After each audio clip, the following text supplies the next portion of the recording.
Chapter 9. They ate in the kitchen. This table looks like a pack of wolves had a picnic here, Molly Makepeace said. The 7 kids had devoured all the soup, a plate full of sandwiches, and a whole pie.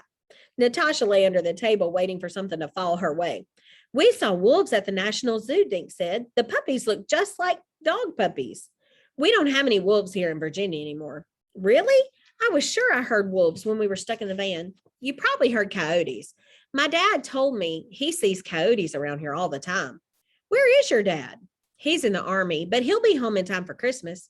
Yikes. What time is it? Come on, Lauren. Let's turn on our snowmobile lights. The president is coming.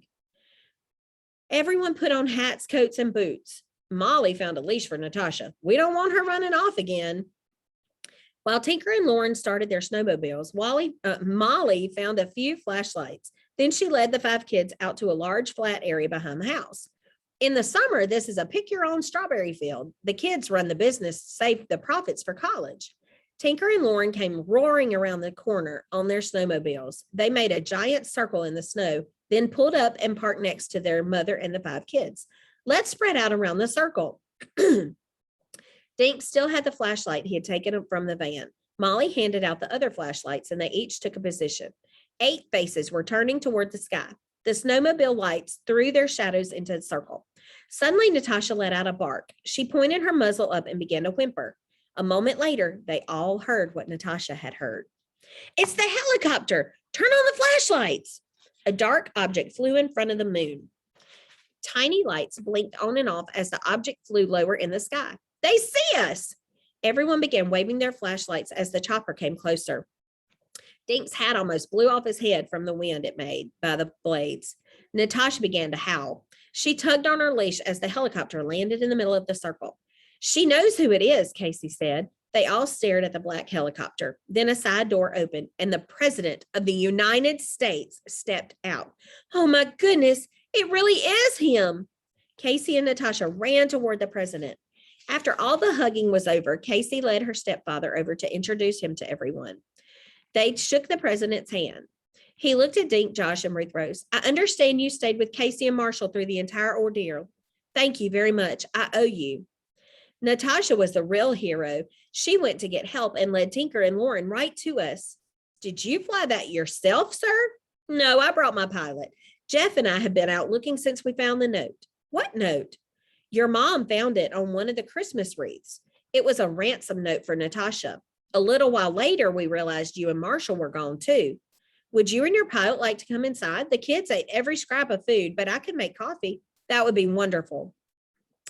20 minutes later, everyone was crowded into the living room. The 5 kids were telling everyone how they burned the spare tire on the bonfire when there was a knock at the door. More company? It's way after midnight. I think I know who it is, the president said. I sent a couple of FBI boys to collect the bad guys. Molly opened the door. 2 big men in dark uniforms stood on the porch. Between them were Joe Payne and Ace Boyd. The pair was handcuffed together. The president looked at Casey. Are these the people who took you? She is. I never got a good look at him. I did, Dink said. I was hiding 10 feet away and I saw his face. He was smoking this. Thank you, the president said. He took the cigarette and slipped it into a pocket. Agents Dirk and Lynch, take these 2 back to the city and lock them up. Have FBI Director Smiley call me tomorrow. Yes, sir, the FBI agent said. We have to leave too, the president said. Molly, Tinker, and Lauren, thank you for what you did. If there's ever anything I can do, please call me. The White House? Like, just call you? The president smiled. Yes, Tinker, like, just call me. The kids all hugged Molly and Tinker and Lauren. Then Jeff, the pilot, helped the 5 kids and Natasha climb into the helicopter. When everyone was strapped in, he took the chopper up out of the Makepeace's strawberry field. 15 minutes later, Dink poked Josh and Ruth Rose. Look, he said. He pointed down. They were flying over the White House. Surrounded by snow and with all the lights on, the White House looked magical. Jeff landed the helicopter on the president's special landing pad. Everyone thanked Jeff. Then they all followed the president to his private residence. Dink was surprised to see his father sitting on the sofa in the president's living room. Dad, how'd you get here?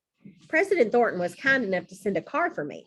Lois and Mr. and Mrs. Lee and I have had a nice chat about how our kids managed to get in trouble. Dad, it wasn't our fault. That crazy lady drove away while we were trying to rescue Natasha. I know that, son. Dink, Josh, and Ruth Rose were all introduced to Casey's mom and Marshall's parents. When everyone had found seats, Casey's mom said, "What I don't understand is how this Joe Payne knew that Natasha was the president's dog." Mom, Natasha's sweater says first dog on it. You should know, you knitted it for her. Everyone got a good laugh.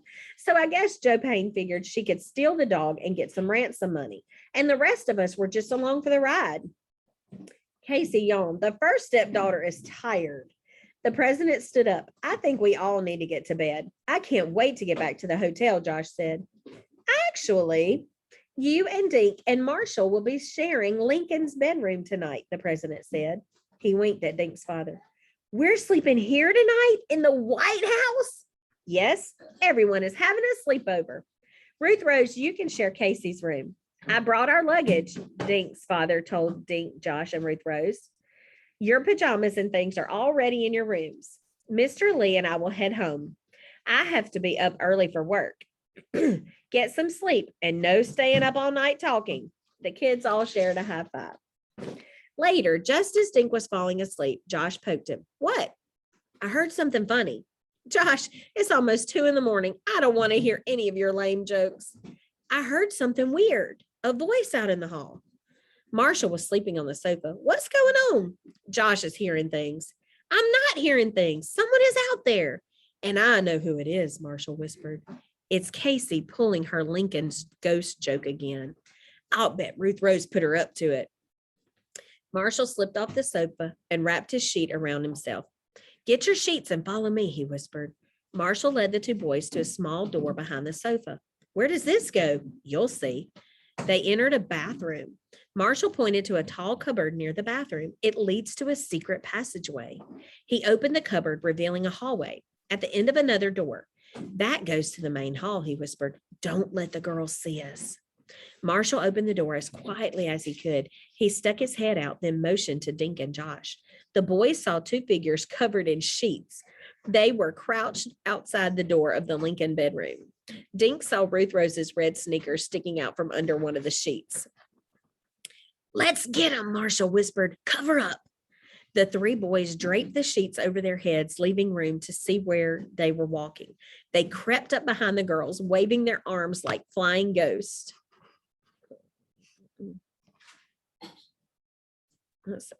There we go. Good evening, Josh said in his deepest, spookiest voice. The two crouching figures jumped up. Ruth Rose screamed. Casey shoved open the door to the Lincoln bedroom, and they both ran in. Dink, Josh, and Marshall went right in behind them, still waving their arms in the air and making ghost noises. I know it's you, Marshall Lee, Casey said, whipping off her sheet. And I recognized your voice, Joshua, Ruth Rose said. She yanked off her sheet. Gotcha, Josh said. They all started to laugh. Dink heard knocking behind him and turned around. A tall man wearing a black suit stood in the doorway. He had a black beard and a tall black hat on his head. The five kids froze as if turned to ice. Dink gulped. He could hardly swallow. He was staring at the ghost of Abraham Lincoln. I hope you enjoy sleeping in my room, the figure of Abe Lincoln said. Don't forget to make the bed tomorrow. Good night. The man closed the door and walked away. As the man walked down the hall, he heard screaming from the room behind him. Smiling, he pulled off the fake beard and top hat. Boy, I love doing that, President Zachary Thornton said to himself.